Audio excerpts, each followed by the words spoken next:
Il y a un truc que j'observe tout le temps chez beaucoup de mes patients et que j'ai vécu moi-même pendant des années, c'est que les gens plutôt intelligents ruminent le plus. Et c'est pas un hasard. Parce qu'il y a quelques semaines, quelqu'un m'a dit quelque chose qui m'est resté. On était en fin de séance, elle ramassait ses affaires et presque sans me regarder, elle lâche: je crois que mon cerveau est mon pire ennemi. Pas sur le plan de la plainte, sur le ton de quelqu'un qui a accepté quelque chose. Alors je lui ai demandé: quand tu essaies d'arrêter de penser, tu fais quoi exactement? Elle réfléchit et me dit que bah, je me dis que c'est pas grave, que ça tourne en boucle. Et je lui ai demandé: mais ça marche? Long silence, elle m'a dit non. Voilà le truc que j'ai mis des années à formaliser et que j'ai mis des années vraiment à intégrer aussi dans ma propre pratique.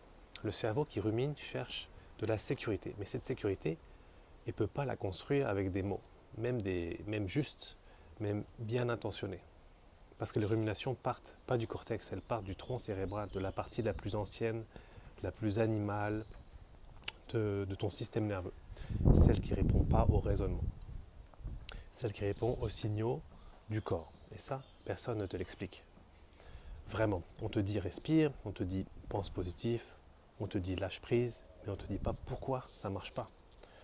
Ça ne marche pas parce que c'est encore du mental habillé en solution corporelle. Alors concrètement, qu'est-ce que je fais en somatique et avec la méthode vague que j'ai développée? C'est apprendre à donner au système nerveux les preuves physiques qu'il attend. Pas des idées, des sensations réelles, vérifiables dans le moment présent. Il y a trois portes d'entrée, trois seulement. La première, c'est la respiration, mais pas n'importe laquelle, pas la grande inspiration forcée. Au contraire, ça active et ça accélère. Ce qui régule, c'est l'expiration longue, lente, comme si tu soufflais sur quelque chose de fragile. Parce que c'est l'expiration qui active le nerf vague, qui dit au système nerveux: le danger est passé, tu peux relâcher. 5 secondes d'inspiration, 8 secondes d'expiration, tu fais ça 3 fois. Ton corps reçoit un signal qu'aucune pensée positive peut vraiment donner. La seconde porte, c'est le toucher. Et là aussi, pas n'importe comment. Poser une main sur le sternum, l'autre sur le ventre, doucement avec intention. Ce geste active les récepteurs de pression sous la peau et dit au système nerveux: quelqu'un est présent, tu es maintenu, tu n'es pas seul avec ce que tu portes. Et ce quelqu'un, c'est toi. C'est suffisant, c'est même exactement ce qui manque souvent, apprendre à se tenir soi-même. Reste là 15 secondes, 20, sans rien faire d'autre. La troisième porte, c'est le dialogue intérieur. Mais attention, pas de la pensée positive, pas du tout va bien quand tout va pas bien. Le système nerveux détecte le mensonge, attention, et il se méfie encore plus. Ce qui fonctionne, c'est le dialogue ancré dans le vrai. Là maintenant, je suis assis. Là maintenant, je respire, je prends le temps d'observer ce qui se passe dans mon corps. Des faits simples, vérifiables, pas une promesse sur demain, une observation sur maintenant. Parce que les ruminations vivent dans le passé ou dans le futur, jamais dans le présent immédiat.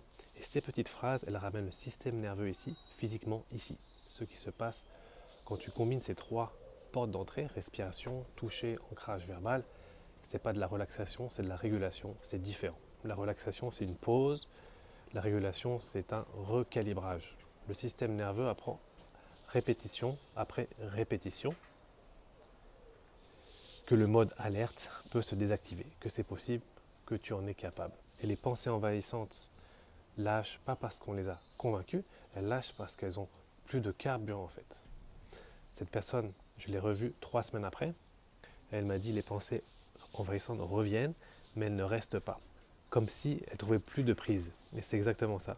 Parce qu'une rumination, ça se nourrit de réponses. Chaque fois que tu lui réponds, même pour lui dire qu'elle a tort, tu restes dans son terrain de jeu et tu joues son propre jeu. Voilà, donc il y a des thérapies, des accompagnements qui permettent de changer de terrain complètement, par le bas, par le corps, par des signaux que le cerveau archaïque comprend vraiment. Alors si tu es quelqu'un qui a des ruminations, qui a des pensées envahissantes, qui a essayé de mieux penser sans que ça tienne vraiment, essaie pas de convaincre ton cerveau, parle à ton système nerveux, dans le seul langage qu'il comprend.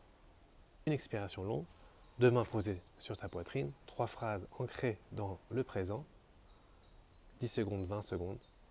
C'est pas anodin, c'est littéralement comme ça que le corps sort du mode survie, par le corps et pas par le cerveau.